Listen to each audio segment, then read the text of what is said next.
বড় বোনের ভাসুর বাবা মাকে সহ বিয়ের প্রস্তাব নিয়ে এসেছে ভেবেই কেমন যেন অদ্ভুত লাগলো। লোকটার বয়স 28 কি 29, অনেকটা গম্ভীর টাইপের। আমার সাথে কখনো কোনোদিন কথা হয়নি, তাই এভাবে বিয়ের প্রপোজালটা আমি ঠিক মানতে পারছি না। আমি ঝুমুর, সবাই ঝুম বলেই ডাকে। আমি এইবার অনার্স প্রথম বর্ষের ছাত্রী। আমার বড় বোন রজনী, বিয়ে হয়েছে 1 বছর হতে চলল। রজনী আপুর যখন বিয়ে হয় তখন আমি অনার্স দ্বিতীয় বর্ষের ছাত্রী। দুলাভাই ফাইমও সেম ইয়ার। প্রেমের বিয়ে ওদের, ওরা এখন 3য় বর্ষে। দুইজনে পড়াশোনা করে। আর দুলাভাইয়ের বড় ভাইয়ের নাম আয়ান চৌধুরী। ওনার বাবা রাজন চৌধুরী, চৌধুরী গ্রুপ অফ ইন্ডাস্ট্রিজের মালিক। আপুর শ্বশুর আর আয়ান ভাই সব কিছু দেখাশোনা করে। আর কোনো ছেলে মেয়ে নেই, বাকি কথা গল্প পড়েই জানতে পারবেন। রেডি হয়ে পাত্রপক্ষের সামনে গিয়ে বসলাম। আপুর শ্বশুর শ্বশুরির সাথে আগের থেকে কথাবার্তা বলতাম, কিন্তু এই লোকটার সাথে দেখা হলেও কথা হয়নি। দেখতে মাশাআল্লাহ, কিন্তু সবসময় গম্ভীর হয়ে থাকে। আমার পছন্দ না ওনাকে। আমার জামাই একটু আমার মতো চঞ্চল দুষ্টু না হলে তো মিলবে না। আজকে ভার্সিটি থেকে এসে শুনি আপুর শ্বশুর শাশুড়ি আর তাদের বড় ছেলে আসবে। আসবে ভালো কথা। আমি আমার মতো এসে গোসল করে গান শুনতেছি আর ফেসবুকে গল্প পড়তেছি। এমন সময় আম্মু রুমে এসে বলতেছে শাড়ি পরতে। আজব, আমি কেন শাড়ি পরবো? আমি পরতে বলছি তাই। আম্মু, তোমার কথা না, আমি বুঝতে পারছি না আমি কেন শাড়ি পরবো। কারণ রজনীর শ্বশুর শাশুড়ি তোকে দেখতে আসবে। আম্মু, তুমি না, আপুর শ্বশুর শাশুড়ি তো আমাকে অনেক দেখেছে, আর কি দেখবে? আর দেখলেই দেখবে, এতে শাড়ি পরার কী আছে? আমার জামার সাথে প্লাজোই ঠিক আছে। ঝুম, ওনারা তোকে ওনাদের বড় ছেলের জন্য দেখতে আসছে। কি? আম্মু, ওই বুড়া লোকটা?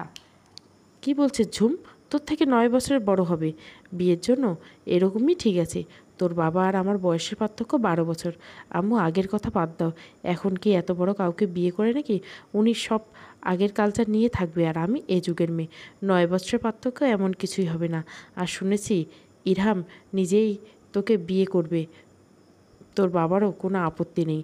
আমাদের তো কোনো ছেলে নেই, তোরা 2 বোন একসাথে থাকবি। আর 1 বছর হতে চললো।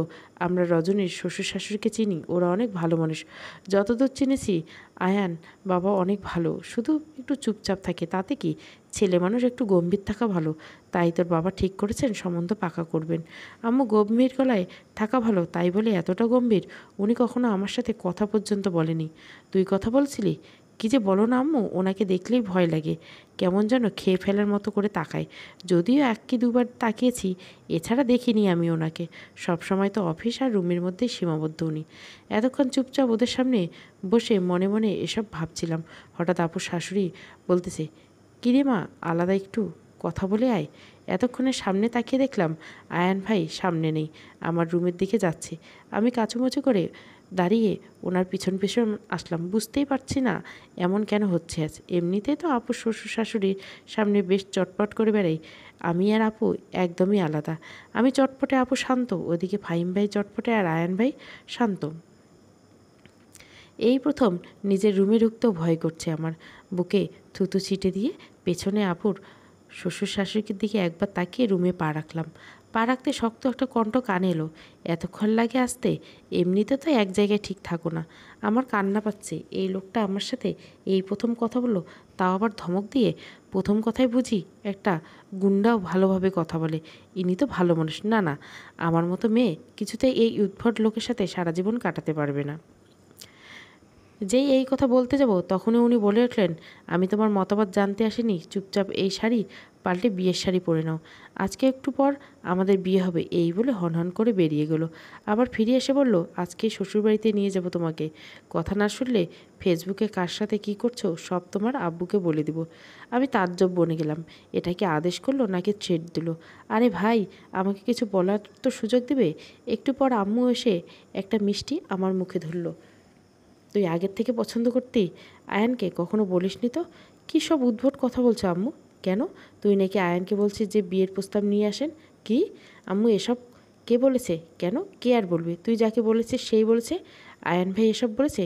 এই দেখ, সত্যি কথা মুখ দিয়ে বের হয়েছে, তার মানে সত্যি বলেছিলি। আচ্ছা যাই হোক, রেডি হয়ে নে। রজনী আর ফাহিম কাজী নিয়ে আসতেছে বলেই আম্মু বেরিয়ে গেল। আম্মু এই যা চলে গেল। আর এ আমার কি কথাটা তো শুনবে। আমি কখন ওনাকে বললাম আমি বিয়ে করব ওনাকে? আর আমি ফেসবুকে কার সাথে কী করতেছি? শুধু তো একটা ছেলেকে দুলাভাই বানিয়ে শিট! এই কথাটা উনি জানলো কীভাবে?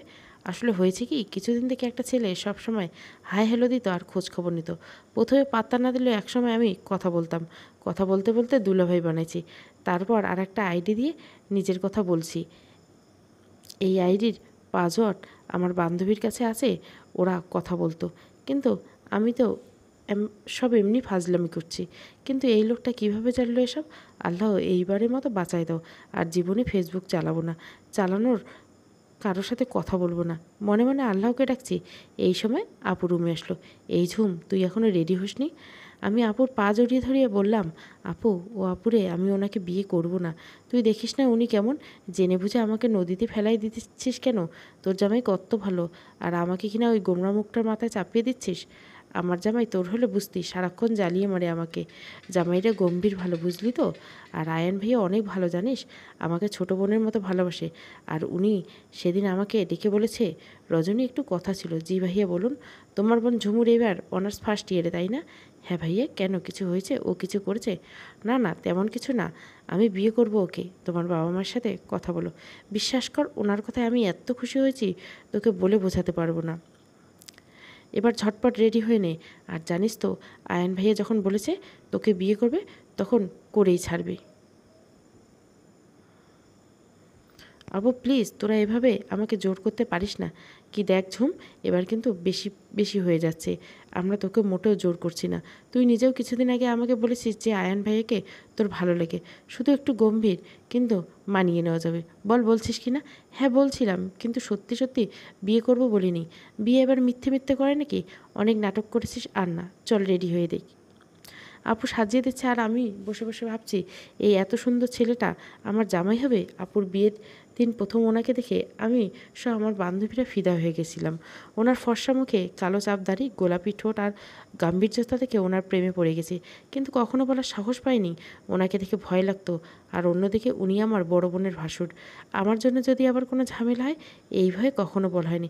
কিন্তু আজকে হঠাৎ এসব স্বপ্নের মতো লাগছে। সাথে একরাশ ভালো লাগে। ইস, এত কিউট জামাই হবে আমার ভাবতে নাগিন ডান্স করতে ইচ্ছা করছে। কিন্তু নাচা যাবে না।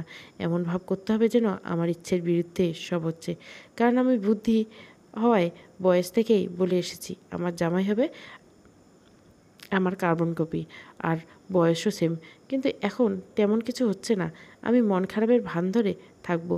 আপুর কথার ভাবনায় ছেদ পড়ল। পা ঝুমুর, তোকে এই শাড়িটায় যা মানিয়েছে, আয়ন ভাইয়ের পছন্দ হবে বলতে হবে। আমার বোন কি কম সুন্দরী নাকি? আপুর কথা শুনে লজ্জা লাগতেছে। হয়েছে, আর লজ্জা পেতে হবে না। আয়ন তাকা। আয়নায় তাকালাম। লাল খয়েরির সাথে গোল্ডেন কালার, সাথে ম্যাচিং পাথরের জুয়েলারি আর ডিপ সাজ। আপু পারেও বটে, মনে হচ্ছে পার্লার থেকে সেজেছি। এর মধ্যে বাইরে থেকে বেশ কয়েকবার ডাক পড়ছে, তাই আপু তাড়া দিয়ে তাড়াতাড়ি বের হওয়ার জন্য। আপু দরজা খুলতে হুড়মুড় করে অনেকেই ঢুকে পড়ল। আমি তো অবাক, এত মানুষ এসেছে বাড়িতে, বুঝতেই পারিনি। মামা মামি চাচা চাচি সহ আরও অনেকেই এসেছে। একটু পর বিয়ে পড়ানো হবে। আমি আর উনি সামনাসামনি বসে আছি। আমি বসার পর একবারও মাথা তুলে সামনে তাকাইনি। সবাই তো রীতিমতো কানাঘুষো শুরু করেছে যে আমাকে হয়তো মতের বিরুদ্ধে গিয়ে বিয়ে দেওয়া হচ্ছে, নয়তো আমি এত চুপচাপ কেন? আমার নাকি চুপচাপ মানায় না। কিন্তু আমি কিভাবে বোঝাবো যে আমার লজ্জা লাগছে? ভীষণ লজ্জা লাগছে আমার। হঠাৎ উনি সবার মাঝে বলে উঠল, ঝুমুর, তোমার কি ইচ্ছে নেই এই বিয়েতে? না থাকলে বলো। তবু এইভাবে চুপচাপ বসে সবার মনে দ্বিধাদ্বন্দ্ব রেখো না। তোমার মতের বিরুদ্ধে গিয়ে বিয়ে করব না আমি তোমায়। আমি এইবার মুখ তুলে তাকালাম। মানুষটা আমার সাথে ম্যাচ করে শেরওয়ানি পড়ছে। কি অপূর্ব লাগছে দেখতে। নিখুঁতভাবে সরাসরি আমার চোখের দিকে তাকিয়ে আছে। আমি যেন আবারও প্রেমে পড়ে গেলাম ওই চাহনির। মন চাচ্ছে চোখ দুটোতে একবার ছুঁয়ে দিই, কিন্তু এখন তো সেটা সম্ভব না।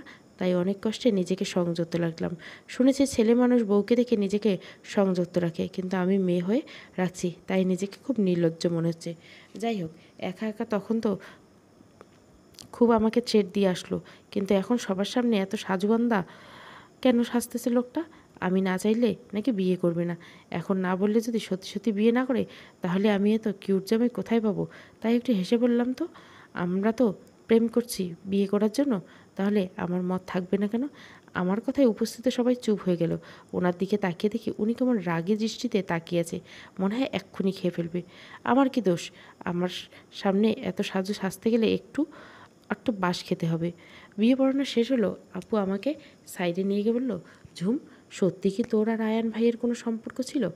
আপু, তোর আয়ান ভাইয়া কি প্রেম করার মতো মানুষ নাকি? ওনাকে দেখলেই তো মনে হয় আনরোমান্টিক মানুষ। ওনাকে দিয়ে প্রেম ভালোবাসা আশা করিস কোন দুঃখে? তাহলে তুই সবার সামনে বললি। আর আমি তো এমনি বলছি। হায় আল্লাহ, তুই ওনাকে আনরোমান্টিক মনে করিস? আমার তো মনে হয় ফাইমের থেকেও ভাইয়া বেশি রোমান্টিক। মাঝে মাঝে ওনার কথা শুনে আমার তাই মনে হয়। তবে উনি সবার মতো না, যে সবসময় আলগা পিরিত দেখাবে, সারাক্ষণ বউয়ের পিছন পিছন ঘুরবে। উনি সব ভালোবাসা কাজেই করে দেখাবে। শেষের কথাগুলো ফাহিম ভাইকে দেখে বলল আপু। ফাহিম ভাই এসে বলতেছে, কি আমি আলগা পিরিত দেখাই? সবসময় একটু কাছে থাকি জন্য এইভাবে আমার ভালোবাসাকে অপমান করছো? আরে না, আমি অপমান কই করলাম? আমি তো আয়ান ভাইয়ের কথা বললাম আপু। হ্যাঁ বুঝি তো, কিন্তু শালিকা তো এখন আমার বড় ভাবি হয়ে গেছে। ওর সামনে বেশি কিছু বললাম না। ফাহিম, না না জিজু, আমি শালিই থাকবো, ভাবি হব না। শালি দুলাভাইয়ের কাছে আবদার করতে পারে, কিন্তু ভাবি তো পারে না। শালি আমার চালা গেছে, দেখতে হবে না শালিটা কার। এরপর খাওয়া দাওয়া শেষ করে বিয়ে বিদায়ের পালা। আমি প্রথমে যেতে চাচ্ছিলাম না, কিন্তু ওনার একটা ধমক খেয়ে কথা বাড়ায়নি। উনি আমার একটা হাত ধরে আছে। আমি ওনাকে খেয়াল করার চেষ্টা করছি, কিন্তু উনি ছাড়ছেন না। বারবার বলতেছে, একটু ছাড়েন, দরকার আছে।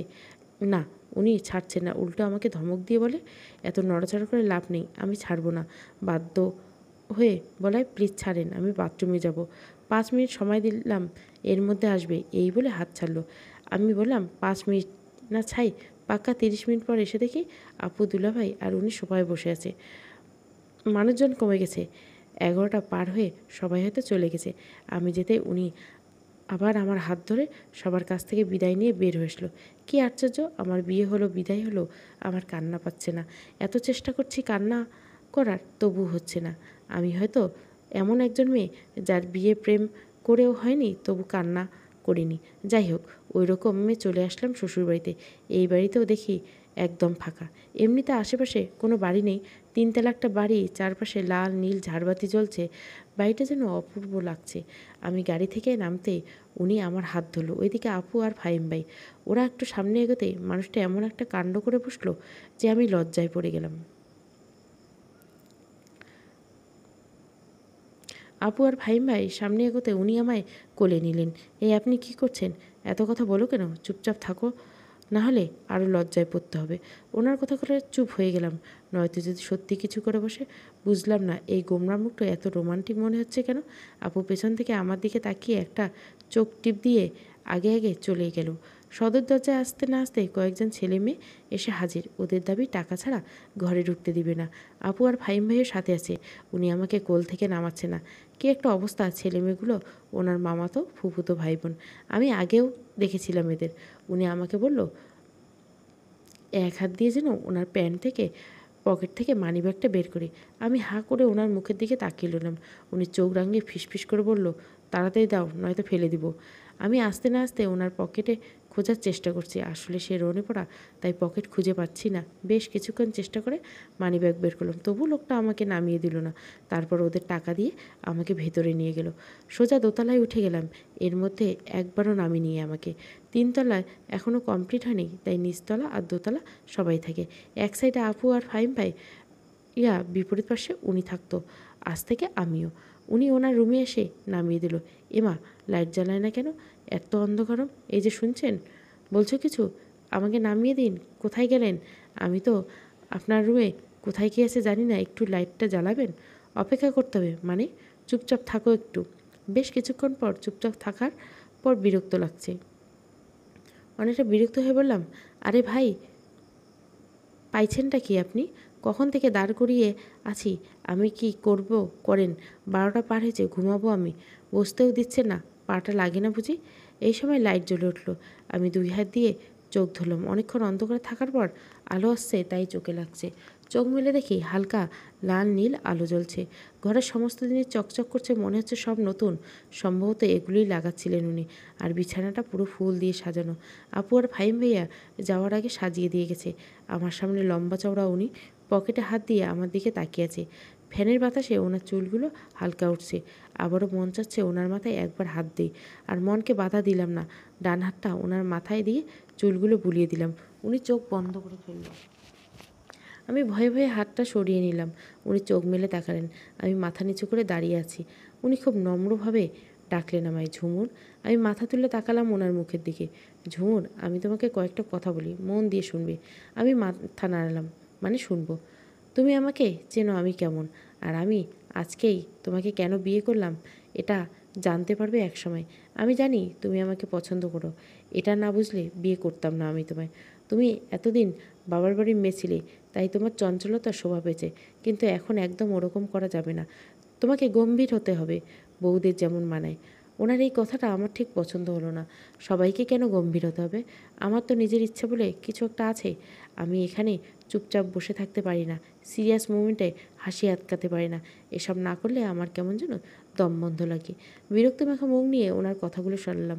উনি বলল, এখন ফ্রেশ হয়ে আসো। আমি অনেকক্ষণ সময় নিয়ে ফ্রেশ হয়ে আসলাম। এসে দেখি উনি চেঞ্জ করে নিয়েছে, হয়তো অন্য বাথরুমে গিয়েছিল।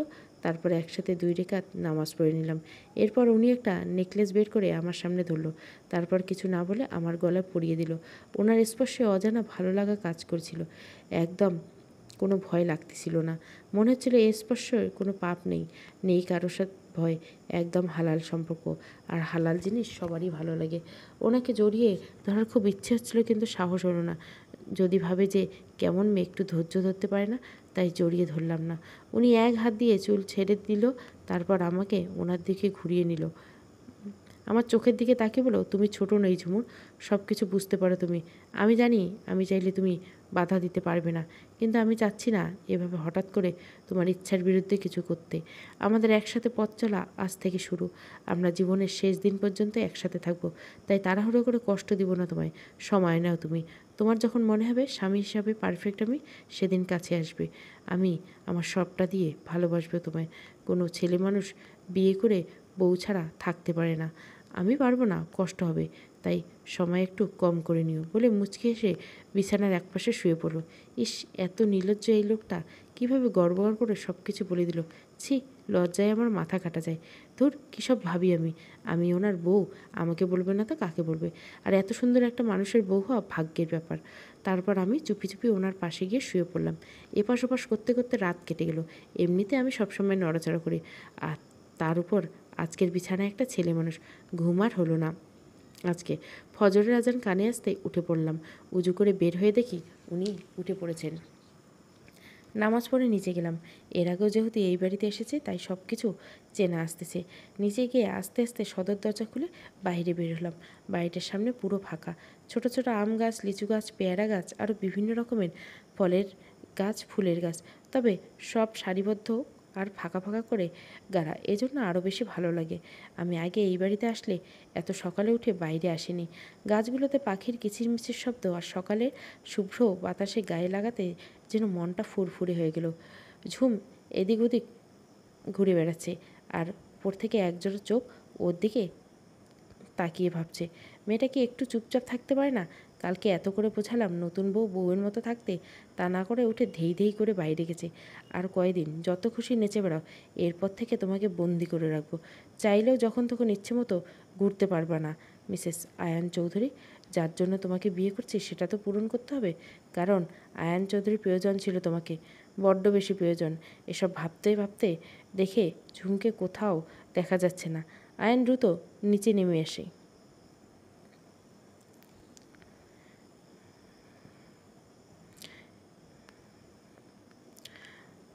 ঝুমুর মাত্র ভিতরে আসছে, তখনই আয়ান নিচে আসে। দেখে ঝুমুর কিচেনের দিকে যাচ্ছে। ঝুমুরকে দেখে 1 কাপ কফি চেয়ে আগের দিনের খবরের কাগজটা পড়া শুরু করে। ঝুমুর আয়ানকে কফি দিয়ে সবার জন্য নাস্তা বানায়। কাল ঘুমাতে দেরি হওয়ার সবার একটু দেরিতেই ঘুম ভাঙে। রজনী এসে থেকে ঝুমুর নাস্তা বানানো শেষ। এই ঝুম, কী করছিস এসব? এত তাড়াতাড়ি উঠতে গেলি কেন? আরে আপু, সমস্যা নেই, আমার ঘুম আসছিল না তাই উঠে পড়েছি।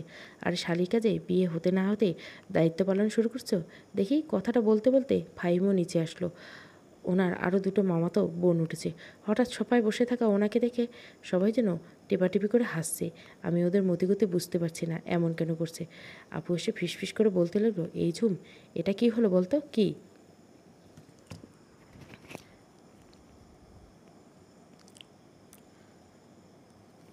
আয়ান ভাইয়া তো কখনো নিচে এসে কফি খায় না, মানে এত সকালে তো কখনো নিচে আসে না, তাহলে আজ ব্যাপার কি? ব্যাপার ওনাকে গিয়ে জিজ্ঞাসা কর বলে ওদের কাছ থেকে সরে আসলাম, আর ওরা সবাই হেসে উঠল। আমি রুমে আসার কিছুক্ষণের মধ্যে উনি রুমে ঢুকলো। অফিস যাব কথাটা বলে টাওয়াল নিয়ে বাথরুমে ঢুকে পড়লো। আমি আবার নিচে গেলাম, ওনার জন্য নাস্তা নিয়ে আসলাম। একটু পর উনি গোসল করে বের হলেন, শুধুমাত্র টাওয়াল পরে। নাভির একটু নিচে টাওয়াল, ফর্সা বুকের হালকা কালো লোম, গলার একটু নিচে দুইটা লাল তিল, চুল থেকে টপ টপ করে পানি পড়ছে, গোলাপি ঠোঁটগুলো ভিজে আছে। ইচ্ছে করছে ঠোঁটগুলো একবার ছুঁয়ে দিতে। একটা ছেলে মানুষ এতটা সুন্দর হয় এনাকে না দেখলে বুঝতামই না। ওনাকে নিয়ে ভাবতে ভাবতে ভাবনার রাজ্যে ঢুকে পড়ছি। তখন উনি জোরে ডেকে উঠলেন, এই মেয়ে, কখন থেকে ডাকছি? এইভাবে হা করে ঠোঁটে দিকে তাকিয়ে কি দেখছি, তাকিয়ে আছো কেন? কিস্টিচ করতে চাচ্ছিলে নাকি?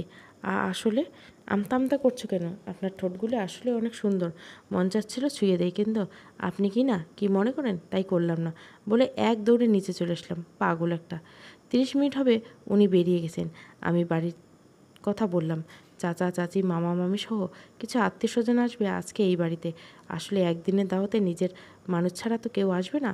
হঠাৎ করে বিয়ে হলেও আমার বিয়েতে তেমন বড় অনুষ্ঠান করতো না, কারণ আপুর বিয়েতে অনেক বড় অনুষ্ঠান করে আব্বু অনেকটা গ্যাপে পড়েছিল। তাই আমি বলেছিলাম আমার বিয়েটা খুব সাদামাটাভাবেই করব। আব্বু ছোটোখাটো ব্যবসায় আমাদের দিন ভালো কাটলো, একেবারে অনেক বড় অনুষ্ঠান আমাদের জন্য না। আপুর বিয়ে করা লাগছে কারণ আপু বড় মেয়ে ছিল। আপুর শ্বশুর শাশুড়ি বলেছিল আমাদের বাড়ির ছেলের বিয়ের অনুষ্ঠান না করলেই নয়, নয়তো আমাদের আত্মীয় স্বজনের কাছে নত হতে হবে। যদিও ফাহিম ভাইয়া আলাদাভাবে কিছু সাহায্য করতে চেয়েছিল, কিন্তু আব্বু নেয়নি। এর মাঝে নতুন বউ দেখতে এসেছে, কিন্তু আমার হাত কান একদম খালি। বয়স্ক মহিলারা নিজেদের মধ্যে ফিসফিস করছে।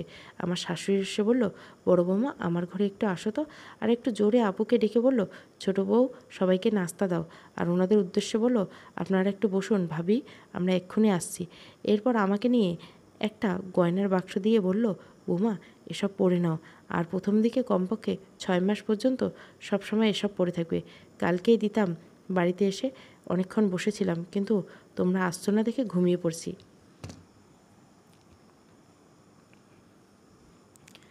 আজকে খালি হাত কান গলায় যদি ওনারা দেখে যেত, তাহলে সারা পাড়ায় বলে বেড়াতো চৌধুরী বাড়ির বড় বউকে স্বর্ণ ছাড়াই দেখে আসলাম। তোমার বাবা মা কেমন নির্লজ্জ বলো তো, তেমন কিচ্ছু দিল না। ওনার শেষ কথাটা শুনে চোখ থেকে টপ টপ করে পানি পড়ছে। অন্য সময় হলে তো অনেক কথা শুনিয়ে দিতাম, কারণ আমার বাবা মাকে নিয়ে কোনো কথা আমার সহ্য হয় না। আমি তো এতদিন ভেবে এসছি আপু হয়তো খুব সুখেই আছে, কিন্তু বড় লোকদের মধ্যে এত নিচু মনের মানুষ ইনিকে দেখে বোঝা যায় না। কোনো কিছুর অভাব নেই, তাহলে বাবার বাড়ি থেকে কি দিল না দিল, এতে এসব কেন বলল? সবার সামনে নিজেকে এমনভাবে উপস্থাপন করে যেন খুব মিশুক আর ভালো মনের মানুষ। উনি আবার ধমক দিয়ে বলে উঠল, তাড়াতাড়ি এগুলো পরে ওনাদের সামনে যাও, নয়তো কেলেঙ্কারি করে ফেলবে। আমি চোখ মুছতে দেখতে পেলাম আড়াল থেকে একটা ছায়া সরে গেল। আমি আস্তে আস্তে চুড়ি, কানঝুমকো, গলার হার সব পরে নিলাম। সবাই দেখে বেশ প্রশংসা করলো। আমার শাশুড়ি ছিল ওখানে, ওনার উদ্দেশ্যে কয়েকজন বলল, সত্যি সত্যি আপনার দুই বউ মাশাআল্লাহ, ছেলেগুলো যেমন বউ ও তেমন মানিয়েছে। এখন শুধু একটা বাচ্চা হলে সংসার পরিপূর্ণ। তার ছোট ছেলের বিয়ের তো প্রায় বছর হলো, সুখবর কবে? আপু পাশেই ছিল। শাশুড়িমা আপুর দিকে চেয়ে বলল, সময় হলে হবে, এখনকার ছেলেমেয়েরা তাড়াতাড়ি বাচ্চা নিতে চায় না ভাবি, কিছুদিন গেলে নিবে। আমার শাশুড়ি মায়ের মুখের দিকে তাকিয়েছি, সবার সামনে কত ভালো দেখায়, আর ভেতরে ভেতরে যেন নাগিন। আমি চাইলে তখন মুখের উপর অনেক কিছু বলতে পারতাম, কিন্তু কাল রাতে আয়ান চৌধুরী নিষেধ করছে, কখনো যেন আমার কারণে ওনার মা কষ্ট না পায়। আর আমি নতুন বউ, এজন্য সব কিছু সহ্য করে গেছি। বিয়ের আগে আমার কানে স্বর্ণের জিনিস ছিল, কিন্তু কালকে সাজার সময় বাড়িতে খুলে রাখছি, শাড়ির সাথে ম্যাচিং করে জুয়েলারি পরছিলাম জন্য। গলায় একটা সিম্পল লকেট দেওয়া চেন ছিল, সেটাও খুলে রেখেছি। সবাই চলে যাওয়ার পর রুমে বসে একা একা বসে আছি। খারাপ লাগতেছে অনেক। আপু তো স্বর্ণের শুধু চুড়ি আর কানের ঝুমকো দিয়েছে, কিন্তু বিয়ের কিছুদিন পর, কারণ একেবারে অত কিছু করা সম্ভব ছিল না। তাহলে কি আপুকেও শুনতে হয়েছিল? এমন সময় আপু রুমে এসে দরজা লাগিয়ে দেয়। আমার কাছে এসে গালে আলতো করে চাপ দিয়ে বলে, মন খারাপ করিস না ঝুম, শ্বশুরবাড়িতে একটু একটু কথা হজম করতে হয়। শুধু শাশুড়ি মা এমন, তাছাড়া বাড়ির প্রত্যেকটা মানুষ ভালো। আয়ান ভাইয়া বেশি ভালো। আমি আমার মুখের দিকে তাকিয়েছি, মনে হচ্ছে আপুও কান্না করছে। আমি আড়াল থেকে শুনেছি মা তোকে কী বলছে। প্রথম দিকে আমাকেও বলেছিল, কিন্তু তোর ফাহিম ভাইয়া আমাকে আলাদা করে জিনিস বানিয়ে দিয়েছিল। উনি ভেবেছিল সেগুলো আমার বাবার বাড়ি থেকে দিছে, তাই আর কিছু বলিনি। আর একটা কথা বলু, তোর চঞ্চলতা দেখে আমার শাশুড়ি আগেও আমাকে বলতো যে তোমার বোন এমন কেন, স্থির থাকতে পারে নাকি। আমি তোকে তখন কিছুই বলিনি, কারণ তুই তো এখানে বেশি থাকিস না। আমাদের বাড়িতে তো কেউ কিছু বলে না। তোকে বললে হয়তো তুই আসতে চাইতি না আমার কাছে, কিন্তু এখন তোকে একটু চঞ্চলতা কমাতে হবে। একদম না, একটু মানে শাশুড়ির চোখে যাতে ধরা না পড়িস, প্লিজ শোনাবো না আমার, মানিয়ে নিস। বাড়ির বড় বউ বলে কথা। এই কথা বলে একটা হাসি দিয়ে আপু চলে গেল। ওই লোকটার উপর খুব রাগ হচ্ছে এখন। ফাহিম ভাইয়া পড়াশুনো করা অবস্থায় আপুকে স্বর্ণের জিনিস বানিয়ে দিয়েছে যাতে ওনার মা কিছু বলতে না পারে। আর উনি বুড়ো হয়ে গেছেন, এত বড় বিজনেসম্যান, অথচ বউকে স্বর্ণ দেয়নি। কেমন উনি জানে না ওনার মা কেমন? আর আমাদের পরিবার সম্পর্কে তো ওনার ধারণা আছে। হঠাৎ বিয়ে না করলে হয়তো আব্বু কিছু দিত, হঠাৎ বিয়ে করার কারণে সেটা হয়নি। আজকে আসুক, ওনার একদিন কি আমার একদিন। দুপুর 2টা বাজে বাবার বাড়িতে সবাই এসে গেছে। আজকে আমাকে আর ওনাকে যেতে হবে আমাদের বাড়িতে, এটাই নিয়ম। আপু যেত, কিন্তু শ্বশুরবাড়ির দায়িত্ব বেশি হওয়ার কারণে আপুর যাওয়া হচ্ছে না। উনি বেশ সময় মতো এসে গেছে, সবার সাথে কথা বলে রুমে আসছে। আমি ওনার অপেক্ষাতেই ছিলাম। আসার সাথে সাথে জিজ্ঞাসা করলাম, আপনি হঠাৎ করে আমাকে বিয়ে করলেন কেন? উনি একবার আমার দিকে তাকিয়ে বলল, ফ্রেশ হয়ে আসছি। আজব মানুষ তো, আমি কথা বলার জন্য বসে আছি আর উনি ফ্রেশ হতে গেলেন। মানুষটা দেখি দিনে একরকম, রাতে একরকম। ছেলে মানুষ কি এরকম হয়? একটু পর উনি ফ্রেশ হয়ে এসে আমার পাশে বসলো। তোমাকে হঠাৎ বিয়ে করার কারণ জানতে চাচ্ছ তো? আমি মাথা নাড়লাম। ঝুমুর, ভালোবাসি আমি তোমাকে, অনেক বেশি ভালোবাসি তোমাকে। প্রথম দিন দেখে ভালো লেগেছে, কিন্তু তুমি আমার ছোট ভাইয়ের শালি, এজন্য সবসময় এড়িয়ে চলছি তোমাকে। কিন্তু আমি যখন থেকে বুঝতে পারছি যে তুমি দুর্বল আমার প্রতি, তখন থেকে আমি আর দূরে থাকতে পারছি না।